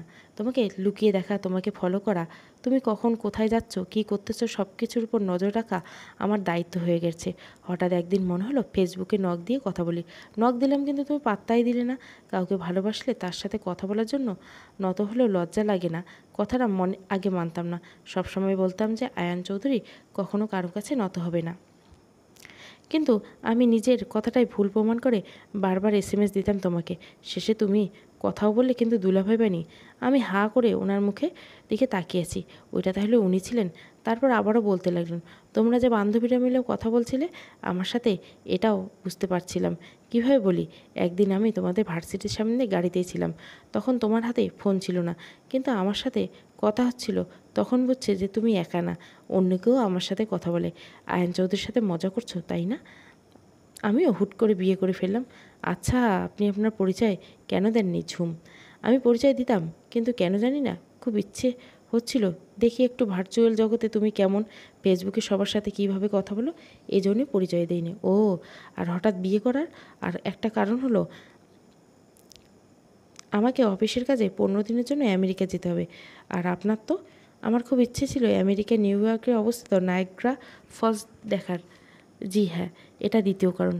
অফিসের কাজে যাচ্ছে, তাই ফ্যামিলির কাউকে নিয়ে যেতে পারবো না, কিন্তু আমার সাথে আমার বিয়ে যেতে পারে। এজন্য আপনাকে খুব তাড়াতাড়ি বিয়ে করলাম। আর যাই হোক, বিয়ের আগে যে তোমাকে একা আমার সাথে পাঠাতেবেন না, এটা আমি জানতাম। তখন তো আর কেউ বাধা দিতে পারবে না। কাল থেকে তুমি আমার বিয়ে, আর 3 দিন পর আমরা যাচ্ছি। তার মানে আমি সত্যি সত্যি আমেরিকা যাব? আমি খুশিতে আত্মহারা হয়ে গিয়ে ওনাকে জড়িয়ে ধরলাম। আপনি জানেন, আমি এতদিন শুধু কল্পনাই করেছি যে আমি ওখানে গেছি, কখনো ভাবিনি আমার এই ইচ্ছেটা পূরণ হবে। আপনাকে যে কী বলে ধন্যবাদ দিব, আমার ভাষা নেই। আয়ের মনে মনে ভাবছে, এই মেয়েটা কি বুঝতে পারছে না বউকে এভাবে জড়িয়ে ধরলে কী অবস্থা? তার উপর এই প্রথম একটা মেয়ে এইভাবে বুকের মধ্যে চেপে আছে। সত্যি ব্যাপার, ছেলে মানুষ ছাড়া কেউ উপলব্ধি করতে পারবে না। আয়ান দাঁতে দাঁত চেপে সহ্য করে যাচ্ছে। একটু পর ঝুম আয়ানকে ছেড়ে দৌড়ে বাইরে যায়। উদ্দেশ্য সবাইকে বলে যে ও আমেরিকা যাবে। ঝুম বেরোতে আয়ান একটা স্বস্তির নিঃশ্বাস পেলে। আর একটু হলে নিজেকে কন্ট্রোলে রাখতে পারতো না। ভালোবাসার মানুষটা বুকের মধ্যে থাকলে যে কোনো পুরুষ কন্ট্রোলই নেমে পড়ে। আরে আর যদি বউ হয় তাহলে তো আর কথাই নেই। ঝুমুর দৌড়ে নিচে নামতে ও শাশুড়ির মুখোমুখি হয়। শাশুড়ির দেখার সাথে সাথে স্ট্যাচুর মতো দাঁড়িয়ে যেতাম। ও আল্লাহ, ভুলেই গেছিলাম যে এটা আমার শ্বশুরবাড়ি আর জম্মা আছে এখানে মনে মনে। ঝুম্মা, একটু আমার সাথে আসো তো, এই বলে সবার সামনে থেকে আড়ালে নিয়ে গিয়ে বলে, এটা তোমার শ্বশুরবাড়ি, একটু ভদ্রভাবে চলাফেরা করবা কেমন? একে তো একদিনে তোমার বাবা মা এত মানুষ নিয়ে আসছে, তার উপর কোনো জিনিস আনে নেই। সবাইকে খুব বড় করে বলেছিলাম ছোট ছেলে প্রেম করলে কী হবে, বড় ছেলে কোনো এক রাজকন্যার সাথে বিয়ে দিব। আর হলো আগেরটার মতো। একটু কঠোরভাবে কথাটা বললেন উনি। মা, এটা আপনারও শ্বশুরবাড়ি, তাই এভাবে নিজেকে রাজরানী ভাবা বন্ধ করুন। আপনিও এই বেরিব, আমিও এই বেরিব। আপনি আমাকে ছোট করে দেখতেই পারেন, কারণ আপনি আমার আগে আসছেন। এই বাড়িতে আপনার অধিকার বেশি, কিন্তু আমার বাবা মাকে ছোট করে কথা বললে আমি ভুলে যাব আপনি আমার স্বামীর মা। তখন আপনি আমার সাথে যেভাবে আচরণ করবেন আমি ঠিক তেমনটাই ফিরিয়ে দিব। নিজের রাগকে কন্ট্রোল করতে না পেরে কথাগুলো বলল ঝুম। এই মেয়ে, তোমার সাহস তো কম না। তোমার বড় বোন শেখায়নি তোমাকে কিভাবে শাশুড়ির সাথে কথা বলতে হয়? জি মা, শিখিয়েছে, কিন্তু কি বলুন তো, আমি তো রজনী না, আমি হলাম ঝুমুর। তাই আমি যেটা করি আমার কাছে সেটাই ঠিক, অন্য কারো কথা শুনে চলতে পারি না আমি। এমন সময় রাজন চৌধুরী সেখানে হাজির হয়। ওনাকে দেখে আমার শাশুড়ি হেসে বলে, কী ব্যাপার আয়নের বাবা, কিছু লাগবে? হ্যাঁ, বড় বৌমাকে লাগবে। মা ঝুমুর, একটু আসো তো আমার সাথে, আমার কিছু বন্ধু এসেছে তোমায় দেখতে। আমি নিজেকে আর একবার আয়নায় দেখে বাবার পেছন পেছন আসলাম। একটু পর আয়নও নিচে আসলো, সবার সাথে দেখা হলো, কথা হলো। আপু আর ফাহিম ভাইও সাথে ছিল। আমরা আসার কিছুক্ষণের মধ্যে আমার শাশুড়িও সেখানে এসেছে। সবাই এক একটা করে গিফট নিয়ে আসলো। সব কিছুর মধ্যে একটা জিনিস খেয়াল করলাম, আমার শাশুড়ি সবার মাঝে অসম্ভব ভালো মানুষ। দেখলে মনে হবে আমাদের দুই বউকে মেয়ের মতো দেখে। সবাই চলে যাওয়ায় আমাদের যাওয়ার কথা থাকলেও ওনার অফিসের দরকার থাকার কারণে যাওয়া হয়নি। আমি আর আপু একসাথে বসে আছি। আচ্ছা আপু, তোর শাশুড়ি এমন, তুই কখনো বলিসনি কেন? কি বলতাম আর কিভাবে বলতাম, বিয়ে তো আমি নিজের পছন্দ করছি, আর আমার বাবার এত ক্ষমতা নেই যে আমি কিছু বললে সাথে সাথে দিতে পারবে। তাই আমি কিছু বলে বাবাকে আর টেনশানে ফেলতে চাই না। আচ্ছা সব বুঝলাম, কিন্তু তুই আমার বেলাতেও বললি না কেন? আপু, তুই তো জানতি তোর শাশুড়ি কেমন, তবুও কেন বিয়েতে জোর করলি? কেন জোর করেছে সেটা আমি বলছি আয়ান। কথাটা কর্ণপাত হতে দুই বোন দরজার দিকে তাকালাম। আমি আর আপু একজন আরেকজনের মুখের দিকে তাকিয়ে ভাবছি, মায়ের কথাটা কি শুনে ফেললো নাকি? যদি কিছু মনে করে উনি আপুর দিকে তাকিয়ে বলল, রজনী, যখন আমি বলছি যে আমি তোমার বোনকে বিয়ে করব, তখন যে খুশি হয়েছ তা ওর চোখ মুখ দেখেই বুঝতে পারছিলাম। একটু পর কেন জানি না আমাকে না করলো, বলল, আপনি বড়লোক ঘরের মেয়েকে বিয়ে করেন ভাইয়া, আমার বোন আপনার জন্য পারফেক্ট নয়। ওর এই কথাটা আমার কাছে ঠিক মনে হয়নি, তাই আমি এই ব্যাপারটা নিয়ে ফাহিমের সাথে কথা বলছি। আমি প্রথমে ভেবেছিলাম ফাহিম হয়তো রজনীর সাথে খারাপ ব্যবহার করে, কিন্তু পরে শুনলাম তেমন কিছুই না। সমস্যাটা আমার মায়ের, কারণ আমার মায়ের কারণে রজনী রাজি হতে চায়নি। এর মাঝে ফাহিম ভাইয়া আপুকে ডাকে, আপু চলে যায়। উনি আমার পাশে বসে আমার দুই গালে হাত রেখে বলেছে, আয়ান চৌধুরীকে ভালোবাসে তোমাকে, আর তার ভালোবাসার মানুষটাকে সে নিজের করে নেবে, তা কি হয় করে হয়। আমি যতবার এই মানুষটার চোখের দিকে তাকাই ততবার ওনার প্রেমে পড়ে যাই। মানুষ বলে না যে যে কেউ কখনো কারো চোখের দিকে তাকিয়ে মিথ্যে বলতে পারে না। এনার চোখের দিকে তাকালে আমার কথাটা সত্যি মনে হয়। এনার চোখে আমি আমার জন্য ভালোবাসা দেখতে পাই। দেখলে মনে হয় মানুষটা আমাকে অসম্ভব ভালোবাসে। তারপর আবারও বলতে শুরু করলো, ঝুমুর, আমি আমার মা আর বাবাকে যখন বলছি তোমাকে ওনার পছন্দ কি না, তখন বাবা উত্তরে ছিল কিছুটা এরকম, বাবা, হ্যাঁ মেয়েটা ভালো আছে, একটু চঞ্চল, বাড়িটা মাতিয়ে রাখবে। আর মা বলছে, এমনিতে দেখতে ভালো, তবে চঞ্চলতা বাড়ির মেয়ে বউদের শোভা পায় না, আর এক বাড়ির দুই মেয়ে আসলে সংসার আমাকে দাম দিবে না, নিজেরাই সব কিছু করবে। আমি, মা, তুমি না সবসময় বলতে আমরা পরিবার একসাথে থাকবো সবসময়, কখনো ভাগ হবে না। ওরা দুই বোন একসাথে থাকলে কখনো আলাদা হবে না, সংসারটা একসাথে থাকবে। আর সব থেকে বড় কথা হলো তোমার ছেলেরা তাদের পছন্দের মানুষের সাথে থাকবে। তারপর মা রাজি হয়। আর সেদিন দেখতে গিয়ে বিয়ে করার কারণ আরেকটা কারণ, আমি জানি যদি সেদিন বিয়ে না তোমাকে নিয়ে না আসতাম, তাহলে মা চাইতো তোমার বাবা যেন মেয়েকে সব কিছু দিয়ে তবেই পাঠায়। আমি জানি তোমার বাবা আমার থেকে কিছুই নিত না, কিন্তু ওনার মাথায় চিন্তা বেড়ে যেত কিভাবে কি করবে। এজন্য আমি সেদিন বিয়ে করে নিয়ে আসি, যাতে মা মনে করে হঠাৎ বিয়ে হওয়ার কারণে কিছু দিতে পারেনি। আর তোমার বাবারও অনুষ্ঠান বা কিছু দেওয়ার নিয়ে চিন্তা না হয়। বিয়ে পড়িয়ে রাখলে হয়তো পরে অনুষ্ঠান ছাড়া বিদায় দিতে পারতো না। আত্মীয় স্বজনদের কথায় ভয় পেত। হঠাৎ হওয়াতে কেউ কিছু বলতে পারলো না। আমি মনে মনে ভাবলাম, তবুও তো আপনার মাকে কিছু বলা বাকি রাখেনি। যাই হোক, এটা আপনাদের বউ শাশুড়ি ব্যাপার। শাশুড়ি আপনাকে কিছু বললে আমিও বলবো না। কি দরকার মা ছেলের মধ্যে ঝামেলা বাড়ানোর? ঝুমুর, কি ভাবছো? না কিছু না। জানি ভাবছো যে ফাহিম বউকে কথা শোনানোর হাত থেকে বাঁচাতে পারলো, আমি কেন পারি না। আজকের পর থেকে মা তোমাকে কিছুই বলবে না ঝুমুর। শুধু তোমাকে না, তোমার আপুকেও বলবে না। আমি এতদিন জানতাম না আমার মা এমন, এখন জানতে পেরেছি, তাই সেটা সমাধান উপায় বের করছি। উনি আমার মা, ওনাকে তো আমি কিছু বলতে পারি না। তাই তোমাকে বলছি, আমার মাকে কখনো কষ্ট দিও না। মা কিছু বললে সহ্য করে নিও। উনি অনেক কষ্ট করে এই সংসারটা সাজিয়েছে। আপনি কি করে বুঝলেন আপনার মাকে কিচ্ছু বলবে না? উনি হেসে বললেন, পরশুদিন সকালেই দেখতে পারবে। রাতে খাওয়া দাওয়া শেষ করে রুমে বসে আছি। একটা লোক এখনও আসছে না। ব্যালকনি দাঁড়িয়ে কারোর সাথে ট্যুরের ব্যাপারে কথা বলছে। আমি দুইবার ডাকতে গিয়েও ঘুরে আসছি, ডাকতে পারিনি। কেন জানি না খুব মন চাচ্ছে ওনাকে একটু আমাকে টেনে নিক, কপালে একটা ভালোবাসার পরশ এঁকে দিক, তারপর জড়িয়ে ধরে ঘুমাক। আচ্ছা, উনি কি বুঝতে পারছেন না কিছু? ধুর, ভাল লাগে না। অনেকক্ষণ পর উনি রুমে আসলো। আমি বিছানা দুটো উঁচু করে হেলান দিয়ে শুয়ে আছি। উনি এসে আমার সাথে কোনো কথা না বলে শুয়ে পড়লো। আজব তো, আমি জেগে আছি ওনার অপেক্ষায়, আর উনি আমাকে কিছুই বললো না। ঠিক আছে, নাই বলুক, আমি কিছু বলবো না। মাঝখানে একটা কোলবালিশ রেখে শুয়ে পড়লাম। উনি যখন কিছু বুঝলো না, আমি তাহলে যেচে আর বোঝাতে পারবো না। আমি জানি ঝুমুর, তুমি কি চাচ্ছ, বুঝতে পারছি আমি, কিন্তু তুমি এখনও পর্যন্ত একবারও বলোনি তুমি আমায় ভালোবাসো কি না। যেখানে আয়ান চৌধুরী নিজের মুখে তোমাকে বলছে তোমায় ভালোবাসে কথা, সেখানে তুমি এত চঞ্চল একটা মেয়ে হয়ে বলতে পারলে না? তুমি যেদিন নিজের মুখে স্বীকার করবে ভালোবাসার কথা, সেদিন বলবে আয়ান আমাকে একটু ভালোবাসেন। সেদিন তোমাকে কোনো আদর থেকে বঞ্চিত করব না মিসেস আয়ান। অনেকক্ষণ এপাশ ওপাশ করার পর ভালো লাগছে না, কেমন কেমন যেন লাগছে। ওনাকে খুব জড়িয়ে ধরতে ইচ্ছা করছে। আচ্ছা, উনি নিশ্চয়ই এভাবে ঘুমিয়ে পড়েছে, এখন তো জড়িয়ে ধরাই যায়। আমি খুব সাবধানে মাঝখান থেকে কোলবালিশটা ছাড়িয়ে এক হাতে পেছন থেকে ওনাকে জড়িয়ে ধরলাম। ওনার গালে ছোট্ট করে ঠোঁট চালাম। সকালবেলা ঘুম থেকে উঠে দেখি উনি পাশে নেই। শাড়ি পরা ছিল, শাড়িটা অনেকটা এলোমেলো হয়ে আছে। আমার ঘুমের মধ্যে নড়াচড়া করা অভ্যাস আছে। বিছানায় এক পাশ থেকে অন্য পাশ পুরোটা আমার লাগে, আর এর জন্য শাড়ি ঠিক নেই। আজকে একটু উঠতে দেরি হয়ে গেছে। নিচে দেখি আপু সবার জন্য নাস্তা রেডি করছে। আমি গিয়ে আপুকে সাহায্য করলাম। দেখলাম উনি নিচ্ছে। না, এভাবে থাকা সম্ভব না। একে তো রাতে জড়িয়ে ধরে পাগল করে দিচ্ছিল, আর সকালে দেখি শাড়ি ঠিক নেই। এই মেয়ে তো সব উল্টোপাল্লা করে দিচ্ছে। কোনো কিছুতে মন বসতেছে না, পাগল পাগল লাগতেছে। Control Ayan, control. মনে মনে কথাগুলো ভাবছে আয়ান। কি করে ঝুম, সব কিছু ঠিকঠাক আছে তো আপু? হ্যাঁ আপু, কেন কিছু হয়েছে? না না, কি হবে? একটু থেমে বলো, গোসল করিসনি যে? তাই কথাটা বললাম। আপুর কথাটা শুনে ভীষণ লজ্জা লাগছে। এইভাবে খেয়াল করছে বজ্জাত মেয়েটা। মানে বিয়ে করলে কি প্রতিদিন গোসল করতে হবে নাকি? এছাড়া আমাদের তো কিছুই হয়নি যে গোসল করতে হবে।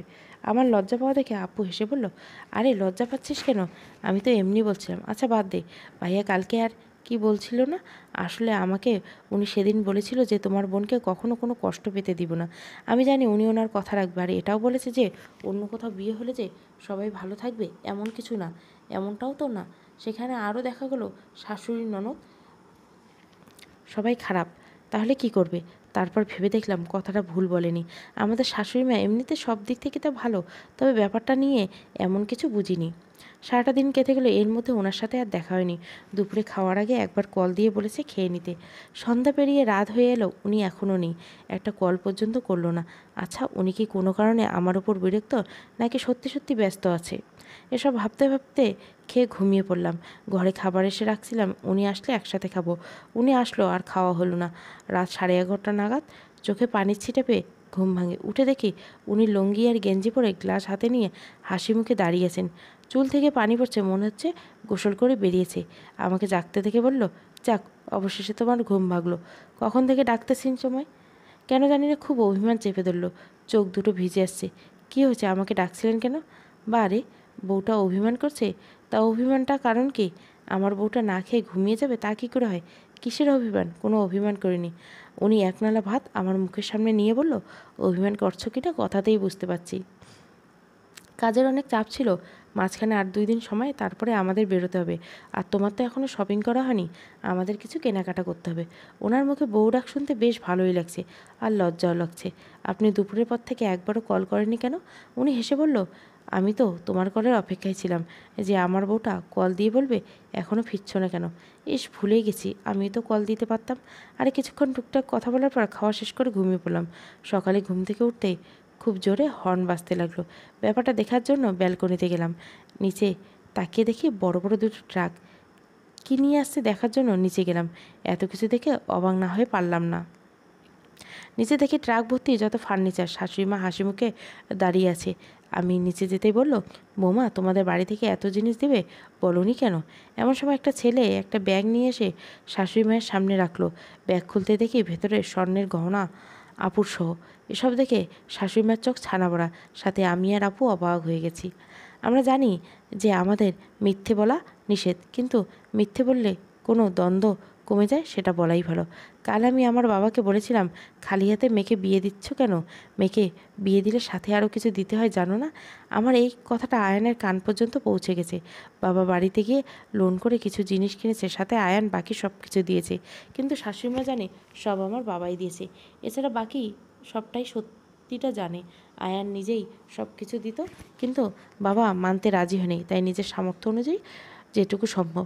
সারাদিন এগুলো গোছগাছ করতে পুরনো জিনিস সরিয়ে নতুন জিনিস রাখা হলো। সন্ধ্যের আগে রুমে গেলাম। দেখি উনি বিছানায় বসে ল্যাপটপে কিছু একটা করছে। আমাকে রুমে ঢুকতে দেখে বলল, গোসল করে আসো, বাইরে যাব। প্রায় 40 মিনিট পর বেরোলাম। দেখি উনি ল্যাপটপ রেখে ফোন চাপতেছেন। আমি বেরোলে আমার দিকে তাকালো। কালো শাড়ি, ভেজা চুলে, সদ্য গোসল করা নারী। দেখলে যেন নেশা ধরে যায়। ভেজা থাকার কারণে পুরো শরীর যেন চকচক করছে। এইভাবে দেখলে কোনো স্বামী পাগল হতে বাধ্য। আর কত পাগল করতে চাও ঝুমুর? এবার তো স্বীকার করো ভালোবাসো মনে মনে। আমি কাছে যেয়ে উনি পেছন থেকে জড়িয়ে ধরল। আর কত সময় লাগবে তোমার? এই কথাটা কান পর্যন্ত গরম হয়ে গেল। কিভাবে বলবো আমি আপনার ভালোবাসা চাই, আপনার সম্পূর্ণ ভালোবাসা চাই? আপনি বুঝে নিতে পারেন না? আপনি কি আমার চোখের ভাষা বুঝতে পারেন না? কি ভাবছো ঝুমুর? কিছু না। আচ্ছা তাড়াতাড়ি রেডি হয়ে নাও, বাইরে ডিনার করব। কালো শাড়ির সাথে সাদা ঝুমকো কানে দিলাম। চুলগুলো আশ্রিয়ে মুখে ক্রিম দিয়ে হালকা লিপস্টিক কালার করলাম। ব্যাস 5 মিনিটে রেডি। এদিকে ফাহিম ভাইয়া, আয়ান এই জিনিসগুলো কেন নিয়ে আসলো রজনী? ফাহিম রজনীকে পিছন থেকে জড়িয়ে কাঁধে থুতনি রেখে বলল, যাতে মা তোমাদের কিছু বলতে না পারে। দেখো রজনী, আমার মাকে এজন্যই মিথ্যে বলেছি, যাতে মা খুশি থাকে, তোমাদের সাথে মিলেমিশে থাকে। যদি মাকে বলতাম যে ফাহিম ভাইয়া কেটে এসে, তাহলে হয়তো মা কোনোদিনও তোমাদের কথা শোনাতো। উনি আমাদের জন্মদাত্রী, ওনাকে তো কিছু বলতে পারি না। ন্যায় অন্যায় দেখতে গেলে মায়ের মন খারাপ হবে। তাই মায়ের কাছে লুকোনো ছাড়া আর কোনো উপায় ছিল না। তবুও যেন সবাই হাসি খুশি থাকে। সত্যি তোমাদের মতো স্বামী হয় না ফাহিম। তোমরা 2 ভাই এত ভালো। পৃথিবীর সব স্বামী যেন এমন হতো, তাহলে কোনো মেয়ের ডিভোর্স হতো না। শ্বশুরবাড়ির সমময় সব থেকে আপন। ভালো না হলে এই মেয়ের জীবন বেশি তেজপাতা। বউ, এবার চলো, আয়ান ভাইয়ের নিচে অপেক্ষা করছে। হ্যাঁ, এই তো আমার হয়ে গেছে, শুধু হিজাবটা পরবো। পিনগুলো এগিয়ে দাও। 2 বার বের হয়ে শাশুড়ি মার রুমে গেল। রজনী, মা আমরা যাই? হ্যাঁ, সাবধানে যেও। ঝুমুর, মা আপনি কী খাবেন বলে দেন, আপনার জন্য নিয়ে আসবো। তখনই রাজন চৌধুরী রুমে ঢোকে। বৌমারা ডিনারে যাচ্ছ? হ্যাঁ বাবা। আচ্ছা যাও, অনেক দিন আমরাও যাবো তোমাদের সাথে। ওনার কথা শুনে ঝুমুর মনে হচ্ছিল উনি যেতে চাইছিল, কিন্তু ছেলে আর ছেলের বউরা ঠিক করেছে, তাই কথাটা বলতে পারল না। তাই ঝুমুর চট করে বলল, বাবা মা আপনারাও চলুন না আমাদের সাথে। ঝুমুরের সাথে সাথে রজনী বলল। রাজন চৌধুরী প্রথমে ইতস্তত বোধ করলো, একটু পর রাজি হয়ে গেল। তারপর 4 জন রেডি হয়ে নিচে গেল। আয়ান ফাহিম ওদের সবাইকে দেখে অবাক হয়ে গেল। আসলে বউদের সাথে বাবা মায়ের হাসি খুশি দেখলে যে কোনো স্বামীই খুশি হয়। পরদিন রাতে ঝুমুর ওর জামা কাপড় গুছিয়ে নিয়েছিল। কালকে সকালে ওদের ক্লায়েন্ট। আজকে বিকেলে সুইমিং করতে গেছিলো। এখন সব কিছু গোছগাছ করছে। আয়ের ল্যাপটপে কিছু একটা করছে। সকালে উঠে নাস্তা করে সবার থেকে বিদায় নিয়ে এয়ারপোর্টে চললো। 10টায় উড়াল দিল আমেরিকায়। ঝুমুর আজকে খুব খুশি। এই প্রথম বিমানে ওঠা। বাংলাদেশ বাদে বাইরে কোনো দেশে যাওয়া হয়নি। এমনিতে ঘোরাঘুরি খুব পছন্দ, তার উপর বাইরে যাওয়া। 20 ঘন্টার জার্নি শেষে অবশেষে পৌঁছে গেল আগে থেকে বুক করে রাখা হোটেলে। ঝুমুর খুব ক্লান্ত হয়ে এসে গোসল করে নেয়। আয়ানের আগেও 2 বার এসেছিল, আর সেই 2 বার এই হোটেলেই ছিল, তাই এখানকার সব কিছু ছিল। প্রথম 7 দিন আয়ান খুব ব্যস্ততায় কাটলো। বিকেলে একটু একটু সময় আশেপাশে ঘুরলেও দূরে যেতে পারেনি। অনেক সময় রাত জাগতে হয়েছে আয়ানকে। পরে 7 দিন ফ্রি। ঝুমুরের যেখানে ইচ্ছা সেখানেই যেতে পারবে। সর্বপ্রথম গেছে নায়াগ্রা জলপ্রপাত দেখতে। যদিও হোটেল থেকে অনেকটা দূরে, তবুও আয়ান একবারের জন্য আপত্তি করেনি। কালকে বাংলাদেশে আসবে, আজকে সবার জন্য শপিং করলো। এর মাঝে খবর পেল রজনী মা হতে চলছে। ঝুমুর তো মহাখুশি। শপিংয়ে গিয়ে সবার জন্য কেনাকাটা করলো। সাথে ছোট্ট বাচ্চা আর অনেকগুলো জামা। ছেলে না মেয়ে জানে না তো, তাই দুজনের জন্য কিনলো। এমনও ড্রেস আছে যেগুলো বাচ্চার বয়স 5 বছর হলে পরা যাবে। পছন্দ হয়েছে কি না। অবশেষে 2 দিন পর বাংলাদেশে ফেরত আসলো। বাড়িতে এসে সবার প্রথম বোনকে জড়িয়ে দিল। ওর ইচ্ছে ছিল একটা ছেলে হয়, কিন্তু বাড়ির সবার ইচ্ছে যেন মেয়ে হয়, কারণ এই বাড়িতে মেয়ে সন্তান নেই। আয়ান ফাহিমকে কংগ্রেস জানালো, ভাইয়া তুমি কিন্তু বড় আব্বু হচ্ছ। তোর পর এই বাড়িতে আর একটা পিচ্চি আসতে চলছে, যে সারাক্ষণ আমাদের বাড়িটা মাতিয়ে তুলবে। তারপর রজনীকে ডেকে বলল, ছেলে হোক বা মেয়ে হোক ডাক্তার বানাবো, এতে কিন্তু তোমার কোনো আপত্তি নেই। না ভাইয়া, আমার কোনো আপত্তি নেই, আমারও এমনটাই ইচ্ছে ছিল। আচ্ছা ঠিক আছে, আমার তরফ থেকে তোমার একটা গিফট বানালো, সময় মতো পেয়ে যাবে। পাশ থেকে ফাহিম মাথা চুলকে মিনমিন করলো, কষ্ট করলাম আমি আর গিফট পাবেও, এটা কেমন কথা। ফাহিমের কথা শুনে আমি জোরে হেসে দিলাম। উনি চোখ রাঙিয়ে আমার দিকে একবার, ফাহিমের দিকে একবার তাকিয়ে উপরে চলে গেল। আর ফাহিম ভাইয়াকে বলল, তোর গিফটও পেয়ে যাবি। সময় চলছে আপন গতিতে। আমেরিকা থেকে আসা হয়ে গেছে 1 মাস। যে প্রজেক্টের জন্য আমেরিকা গেছিলো সেটা পেয়ে গেছে। অফিসের কাজের প্রচুর চাপ। আমার শাশুড়ের বুকের ব্যথাটা বেড়েছে, তাই একদম বেড রেস্ট। শাশুড়ি এখন কোনো কিছুতে বাধা দেয় না, আর আমি অতটা দুষ্টামি করি না। প্রায় সবসময় একা একা থাকি। একা একা থাকলে কি আর দুষ্টামি করব? আগে বাড়ির আপুর সাথে করতাম, আম্মুর সাথে করতাম, নয়তো কলেজের বন্ধু বান্ধবের সাথে করতাম। এর মধ্যে একদিন ভার্সিটি গিয়ে বন্ধুদের সাথে দেখা করে আসি। আপুর সারাক্ষণ মাথা ঘুরে, খাইতে পারে না, বমি হয়। এজন্য আপু শুয়ে থাকে, আমি একা একা ফোন চাপি, নয়তো বই পড়ি। খুব খারাপ লাগলো বাইরে থেকে ঘুরে আসি, নয়তো ওনার সাথে ফোনে কথা বলি। উনি যতই ব্যস্ত থাকুক না কেন, আমি ফোন দিলে কখনো আমাকে নিরাশ করে না, কথা বলবে। ফাহিম ভাইয়া কয়েকদিন হলো অফিসে যায়। বাবা অফিসে না যায়, ওনাকে একাই একে সব সামলাতে হচ্ছিল, তাই ফাহিম ভাইয়া অফিসে যাওয়া শুরু করছে। আগে না হয় দায়িত্ব নিতে ভয় পেত, কিন্তু এখন উনি বাবা হচ্ছে, তাই সন্তানের কথা ভেবে অফিস যাওয়া শুরু করছে। ওনার সাথে আমার খুব কম দেখা হচ্ছে। সকালে বেরিয়ে যায়, রাতে তবে ফোনে সারাক্ষণ খোঁজ নেয়। কখন খাবো, গোসল করব, কি করব না করব সব। আজকে ওনাকে তাড়াতাড়ি আসতে বলেছি, কারণ আজকে একটা বিশেষ দিন। আর আজকে আমার ওনাকে ভালোবাসা চাই, আর আমি যে ওনাকে ভালোবাসি এটাই বলতে চাই।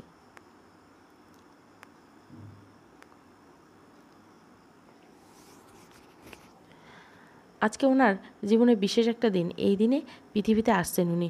বিয়ের আগে যতটা অপরিচিত মানুষটা, বিয়ের পর থেকে বেশি চিনেছি ওনাকে। স্বামী স্ত্রী পবিত্র বন্ধন। স্বামী যখন ইচ্ছা স্ত্রীর কাছে আসতে পারে, সেখানে এই মানুষটা আমাকে সময় দিয়ে নিজেকে গুছিয়ে নেওয়ার জন্য। আমি তাকে আর দূরে রাখতে চাই না। আমারও তো বড্ড ভালোবাসতে ইচ্ছে করে, যখন তখন জড়িয়ে ধরার ইচ্ছে করে, ওনার কপালে চুমু দিতে ইচ্ছে করে, ওনার কাঁধে মাথা রেখে জ্যোৎস্না দেখতে ইচ্ছে করে। আজ ওনার জন্মদিনটা একটু অন্যভাবে সেলিব্রেট করব। নিচতলার ড্রয়িং রুম সাজিয়ে নিলাম। অবশ্য আমার সাথে ফাহিম ভাইয়া আর আপু ছিল। শাশুড়িমা মাঝে মাঝে একবার বলে, বাড়ির বউদের একটু শান্তশিষ্ট মানায়, তবে আমাকে সরাসরি কিছু বলে না, তাই ওনার ওসব কথা গায়ে মাখি না। আমার মতে বাড়ির বউদের অত চুপচাপ মানায় না, নয়তো সবাই অহংকারী ভাববে। বাড়ির বউরা একটু চঞ্চল হবে, বাড়ির কাজ করবে, সবার সাথে মিলেমিশে চলবে, সেটাই ভালো। বাড়ি সাজানো হয়ে গেলে ওনার পছন্দ মতো সব রান্না করলাম। ওনার বাড়ি ফেরা পর্যন্ত অপেক্ষা করতে লাগলাম। সন্ধ্যা 7টার সময় ফোন করে বলল, গাড়ি খারাপ হয়ে গেছে, ফিরতে দেরি হবে। আজকে তাড়াতাড়ি আসতে বলছে, আর আজকে গাড়ি খারাপ হলো। কী করার, অপেক্ষা ছাড়া উপায় নেই। সময় যেন চাটতেই চায় না। বেশ কিছুক্ষণ পর উনি এলেন। বাবা মা, ফাহিম ভাইয়া, রজনী আপু সবাই রেডি। আমি গিয়ে দরজা খুললাম। কী ব্যাপার ঝুমুর, বাড়ি অন্ধকার কেন? আমি কোনো কথা বললাম না। ওনার হাত ধরে আরেকটু সামনে গেলাম। যেতেই এক এক করে পুরো রাইড জ্বলে উঠল। ওনার মাথায় ফুলের পাপড়ি পড়তে লাগলো। সবাই একসাথে বলল, হ্যাপি বার্থডে আয়ান চৌধুরী। উনি খুব শখ। আগে ওনার জন্মদিন পালন করা হয়েছে, তবে সে সময় অনেক আত্মীয় স্বজন ছিল, গান বাজনা ছিল। তারপর থেকে কিছু বছর জন্মদিন পালন করেনি। ওনারা তো গান বাজনা হইচই হই হুল্লোড় পছন্দ না, তাই সবটা শুনে কোনো আত্মীয় স্বজন বলিনি। আমি আমাদের পরিবারকে নিয়েই ওনার জন্মদিন পালন করতে চাই। উনি সবাই একসাথে নিয়ে কেক কাটলেন। আমি ওনার জন্য একটা পাঞ্জাবি এনে রাখছিলাম, যেহেতু আমার পরনে শাড়ি। হাত ভর্তি চুড়ি, কানের দুল, গলায় দেওয়া বাসরাতের নেকলেস সব পরেছি। উনি নিচে ফ্রেশ ওয়াশরুম থেকে ফ্রেশ হয়ে আসলো। তারপর সবার সাথে বসে খাওয়া দাওয়া করলো। একটু পর উনি উপরে যেতে ধরলে আমি ওনার পথ আটকে ধরলাম, কারণ এখন ওনাকে কিছুতেই রুমে যেতে দেওয়া যাবে না, নয়তো আমাকে নির্লজ্জ খাতায় নাম লেখাতে কেউ দ্বিধা করবে না। এই যে শুনুন, মাথা নিচু করে বললাম। উনি আমার ঘাড়ে হাত রেখে বলল, বলো না। একটু একটু কি একটু ছাদে যাবেন? উনি হেসে বলল, এটা বলতে এত কিছু? আচ্ছা বলো তো, বিয়ের পর থেকে আমি তোমাকে কখনো ধমকাচ্ছি? আমি মাথা নাড়লাম, অর্থাৎ না। তাহলে আমাকে দেখে ভয় পাও কেন? না মানে আপনি অফিস থেকে আসলেন, সবাইকে সময় দিলেন, বিশ্রাম না নিয়ে আমি এখন আপনাকে ছাদে যাবেন তাই ভাবলাম। স্বামীরা বউকে সময় দিতে কিপটামি করে না, আমি তো একদমই না। সবার মাঝে তো আর বউকে সময় দেওয়া যায় না, তাই বউকে দেওয়ার জন্য সময় আলাদাভাবে রাখতে হয়। কথা বলতে বলতে ছাদে আসলাম। ছাদের মাঝখান থেকে একটা ছোট্ট একটা কেক রাখা ছিল, পাশে একগুচ্ছ কয়েকটা গোলাপ, কয়েকটা মোমবাতি আর একটা ছুরি। আমি টেবিলের সামনে গিয়ে ওনাকে বললাম, এখন আমি যা করবো আপনি বাধা দিবেন না। আমি জানি উনি আমাকে বাধা দিবেন না, তবুও বলে রাখলাম। আমি একে একে সবগুলো মোমবাতি জ্বালিয়ে দিলাম। মুহূর্তের মধ্যে ছাদের মাঝখানটায় আলোকিত হয়ে গেল। চারিদিকে অন্ধকার আর মাঝখানটায় আলো। আলোর মাঝখানে লাভের একটা কেক, আর মাঝখানে লেখা আই লাভ ইউ এ। এটা আমি নিজের হাতে লিখেছি। আয়ান বানানটা পুরোটাই হয়নি, কেকটা ছোট, তাই শুধু এটাই লিখেছি। উনি দুই হাত ভাঁজ করে এক দৃষ্টিতে আমার দিকে তাকিয়েছে। ওনার এই চাহনি আমার চেনা, আগেও দেখেছি ওনার এই চাহনি। এই চাহনি আছে আমাকে কাছে পাওয়ার তীব্র আকাঙ্ক্ষা। আমাকে পাগল করে দেওয়ার জন্য এই তাকানোই যথেষ্ট। এত দিন নিজেকে সামলে রাখলেও আজকে আমি নিজেকে সামলাতে পারছি না। উনি এত গভীরভাবে কেন তাকিয়েছেন? তবে কি উনি বুঝে গেছেন আমি কি চাই? ছেলে মানুষের ভালোবাসা খুব ভয়ঙ্কর যদি হয় এক নারীতে আসক্ত পুরুষ ভীষণ শক্তপোক্ত ভালোবাসে। তাকে পাওয়ার জন্য পুরো পৃথিবীর সাথে লড়াই করতে পারে। যে নিজেই যত কঠিন মানুষ হোক না কেন, ভালোবাসার মানুষটার কাছে বরাবরই মাথা নিচু করে থাকে। আমি এই মানুষটাকে গম্ভীর একরোখা মানুষ ভাবতাম, অথচ এই মানুষটা আমার সাথে একবার উঁচু করে বা আমি কষ্ট পাবো বলে কথা বলেনি। আমি আগে ভাবতাম আমাকে সহ্য করার মতো, বোঝার মতো একজন মানুষ লাগবে, কিন্তু আমি ভুল ভাবতাম। আমার মতো হলে হয়তো আমার সহ্য করা লাগতো, নয়তো আমাদের ঝামেলা হতো। এই মানুষটা আমাকে বোঝার মতো ক্ষমতা রাখেন। উনি রেগে গেলে উনি শুধু ফ্যাল করে তাকিয়ে থাকতো, নয়তো কথা ঘুরিয়ে দেয়, তবুও কখনো আমার বিপরীতে কিছু বলে না। তা কি ভালো না বেসে থাকা যায়? আমি আরও আগেই বলতাম ভালোবাসার কথাটা, কিন্তু যখন শুনলাম কিছুদিন পর ওনার জন্মদিন, তাই অপেক্ষা করতে লাগলাম এই দিনটার জন্য। উনি এখনও এক দৃষ্টিতে আমার দিকে তাকিয়েছে। আমি আস্তে আস্তে ওনার কাছে গিয়ে ওনার হাতে ছুরিটা তুলে দিলাম। উনি এখনও কিছু না বলে চুপচাপ দাঁড়িয়ে আছে। আমি একটু হাসলাম, কারণ আমি জানি উনি কেন আমার দিকে তাকিয়েছে। আমি টেবিলের উপর থেকে ফুলগুলো নিয়ে ওনার সামনে হাঁটু গেড়ে বসলাম। লজ্জার মাথা খেয়ে ওনার চোখে চোখ রেখে বললাম, আমি আপনাকে ভালোবাসি আয়ান, ভীষণ ভালোবাসি। আমি আপনার সাথে আমার জীবনের শেষ মুহূর্ত পর্যন্ত কাটাতে চাই। আপনার সুখের সাথে দুঃখের ভাগিদার হতে চাই। আপনি কি আমাকে ভালোবাসবেন? তারপর দুজনে চুপচাপ। কি আজব, উনি তো এখন কোনো কথাই বলছে না। তবে কি উনি এসবে খুশি নন, নাকি বোবাই ধরল? আরে ভাই কথা বলেন, আমার হাঁটু লেগে গেছে। এসব আমি মনে মনে ভাবলাম। তারপর একটু জোরেই বললাম, আমি আমার সন্তানদের নিয়ে একটা ফুটবল টিম বানাতে চাই। আপনি কি সাহায্য করবেন? এবার উনি হু হু করে হেসে উঠলেন। যাক বাবা, অবশেষে মুখে বুলি ফুটল। উনি আমার হাত থেকে ফুলগুলো নিয়ে আমাকে বুকের সাথে চেপে ধরে বলল, আমি তো তোমাকে ভালোবাসি ঝুমুর। এতদিন তো শুধু তোমার বলার অপেক্ষায় ছিলাম। আরও ভালোবাসা চাই? উনি আরও জোরে চেপে ধরে বললেন, সব ভালোবাসাই তোমার, শুধু আদায় করে নিলে আমি দিতে বাধ্য। তারপর কেকটা কেটে প্রথমে আমার মুখে তুলে দিলেন, বাকিটা নিজেই খেয়ে গেলেন। উনি আমাকে কোলে নিয়ে রুমের দিকে যেতে লাগলেন। রুমের দিকে যত এগোচ্ছি ততই হার্টবিট বেড়েছে। উনি রুমের সামনে এনে আরেকবার আমার মুখের দিকে তাকালেন। আমি ভয় আর লজ্জায় ওনার বুকে মাথা লুকোলাম। উনি আমাকে কোলে নিয়ে ভেতরে ঢুকলো। লাইট জ্বালানোর সাথে আমি ওনাকে চেপে ধরলাম। মনে হচ্ছে উনি হাসতেছেন। মিসেস আয়ান চৌধুরী কি নিজের বাসরঘর নিজে সাজিয়েছেন? ওনার এই কথাটা শুনে লজ্জায় আমার বলতে ইচ্ছে করছিল, আল্লাহ একটা মই দাও, আমি উপরে উঠে যাই। উনি আস্তে করে আমাকে বিছানায় নামিয়ে দিলেন, তারপর আমার পাশে শুয়ে পড়লেন। ওনার দিকে তাকানোর সাহস পাচ্ছি না। মুখটা ওনার বিপরীত দিকে ঘুরে আছে। উনি একটা হাত শাড়ির নিচ থেকে আমার পেটের উপর রেখে ওনার দিকে টেনে নিলেন, তারপর ঘাড়ে গলায় চুমুতে ভরিয়ে দিলেন। একটু পর ওনার দিকে চোখ পড়তে চোখ নামিয়ে দিলাম। ভীষণ লজ্জা পাচ্ছে। উনি হাতের উপর হাত রেখে ওনার দিকে তাকাতেই আমি পিটপিট করে তাকালাম। আবারও চোখদয় আমার ওষ্ঠদয় দখল করে নিল। বাকিটা ইতিহাস। অনেক সকালে ঘুম ভেঙে যায়। নিজেকে ওনার বুকের মধ্যে দেখতে পেয়ে কালকে রাতে সব কথা মনে পড়ে। ইস, কি রোমান্টিক মানুষটা। আজকে সকালটা অন্য অন্য সকালের থেকে আলাদা আমার কাছে। হয়তো প্রত্যেক মেয়ের কাছে এই সকালটা আলাদা। স্বামীর সম্পূর্ণ ভালোবাসা পাওয়ার আনন্দে এক অনুভূতি কাজ করছে। সময় চলছে, দিন মাস পার অতিবাহিত। বিবাহিত জীবনের 2 বছর চলল। পুরো বাড়ি লাল নীল বাতি দিয়ে সাজানো হয়েছে। বাড়িতে একটা ছোটোখাটো অনুষ্ঠান। আমি 7 মাসের অন্তঃসত্ত্বা। আমার বাবার বাড়ি থেকে সবাই চলে এসেছে। ডায়েরিটা বন্ধ করে রেখে রুম থেকে বের হলাম। উপরে ওঠানামা করতে পারি না, তাই নিচে রুমে থাকি। আমি বাইরে যেতেই রাইয়ান আর ফাজিয়া এসে খিলখিল করে হেসে উঠল। রজনী আপু আর ফাহিম ভাইয়ের যমজ বাচ্চা রাইয়ান আর ফাজিয়া। যবে থেকে হাঁটতে শিখে তখন থেকে পুরো বাড়ি মাতিয়ে রাখেতে। 2 বাড়ির চোখের মণি ওরা। হাসি কান্না মিলিয়ে মানুষের জীবন। তবুও এই 2 বছর অনেক ভালো কেটেছে। ওনাকে ঠিক যতটা গম্ভীর আর একরোখা ভাবতাম, ঠিক একদম অমন না। একটাই কি, উনি সব কিছু নিয়ম মেনে চলে। কোনো কিছু বেশি বেশি পছন্দ করে না। এই 2 বছর আমি অনেকবার রাগ করেছি মানুষের সাথে, কিন্তু উনি কখনোই আমাকে হার্ট করেননি। সারাদিন ব্যস্ততা শেষ করে মাত্র শুয়ে আছি। আয়ান, মিসেস আয়ান। জি। আমাদের বিয়ের 2 বছর হয়ে গেল, এখনও কি আপনিটা থেকে তুমি হবে না? আপনি বলার মাঝে একটা সম্মানীয় ভাব আছে। আপনি বললে ভেতর থেকে আপনার প্রতি সম্মান কাজ করে। আমার সম্মান চাই না, তুমি আমার নিজ নিজ মনে করো। আর আপনি বললে মনে হয় পরের কেউ। না, আপনিটাই বেশ ভালো। ঠিক আছে, তোমার যা ইচ্ছে তাই। আমাদের খুনসুটির সংসার দেখতে দেখতে আরও বেশ কিছুদিন কেটে গেল। ইদানিং আমার জানি খুব ভয় লাগে আমার বাচ্চাটা ঠিকঠাক দুনিয়াতে আনতে পারবো কি না, আমার বাচ্চা সুস্থ হয়ে থাকবে কি না, খুব চিন্তা হয়। ঝুমির, কী করছো? আমার পেটে না খুব ব্যথা হচ্ছে। কি? কখন থেকে? আমাকে ফোন দাওনি তো? বেশিক্ষণ না, আমি ভাবতেছি ফোন দেবো, কিন্তু তার আগে আপনি আসলেন। বাচ্চা হওয়ার সময় হয়ে গেছে, বাড়িতে চেষ্টা করে কোনো রিস্ক নিতে চাই না, আমাকে হাসপাতালে নিয়ে আসা হলো। আজকে কেন জানি না খুব কষ্ট হচ্ছে, সবাইকে খুব বেশি আপন মনে হচ্ছে। অপারেশন থিয়েটারে ঢোকানোর আগে ওনার লাল চোখ দেখে বুঝছি মানুষটা খুব কষ্ট হচ্ছে। কান্না আটকানো রাখার কারণে চোখগুলো একদম লাল হয়ে গেছে। আমি ওনার দিকে তাকিয়ে একটু হাসলাম। মানুষটা চোখ বন্ধ করতে চোখ থেকে 2 ফোঁটা জল গড়িয়ে পড়লো। আমি এই প্রথম ওনার চোখে পানি দেখলাম। আয়ান চৌধুরী আমার জন্য কান্না করছে, এটা দেখার পর আর কোনো সন্দেহ নেই মানুষটা আমাকে কতটা ভালোবাসে। আমাকে অজ্ঞান করা হলো, তারপর আর কিছু মনে নেই। কে জানতো ওই চোখ আর কখনো খুলতে পারবে না আমার বোনটা। বলে রজনী চশমাটা খুলে চোখটা মুছলো।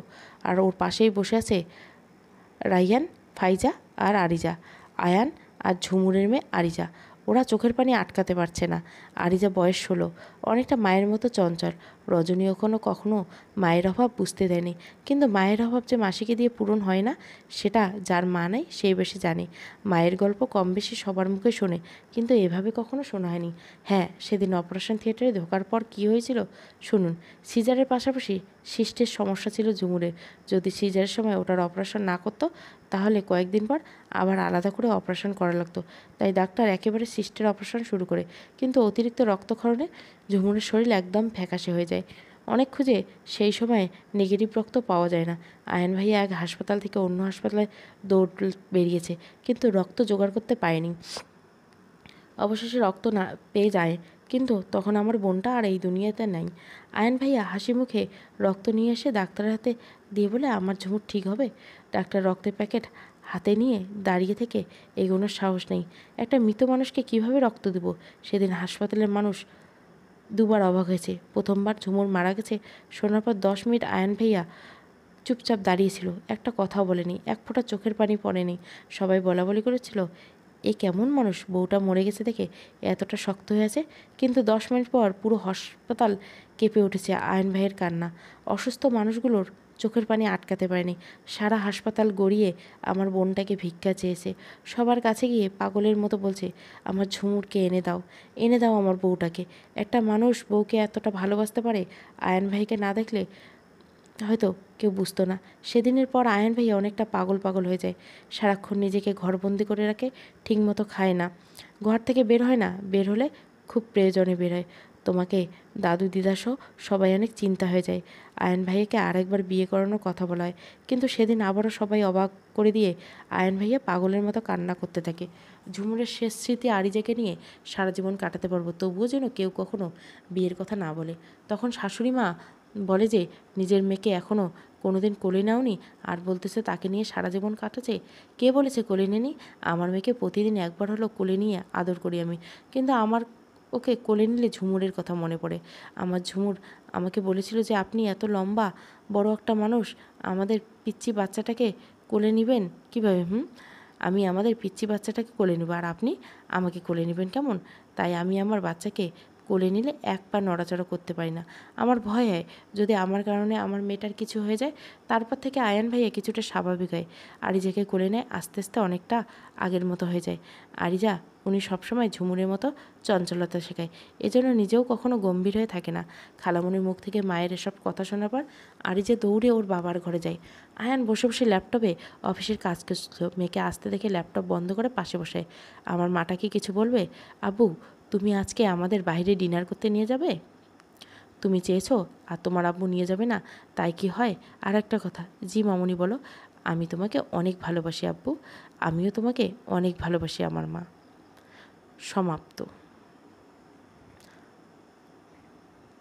গল্পটা ভালো লাগলে অবশ্যই লাইক, শেয়ার এবং সাবস্ক্রাইব করবেন। Thank you for watching.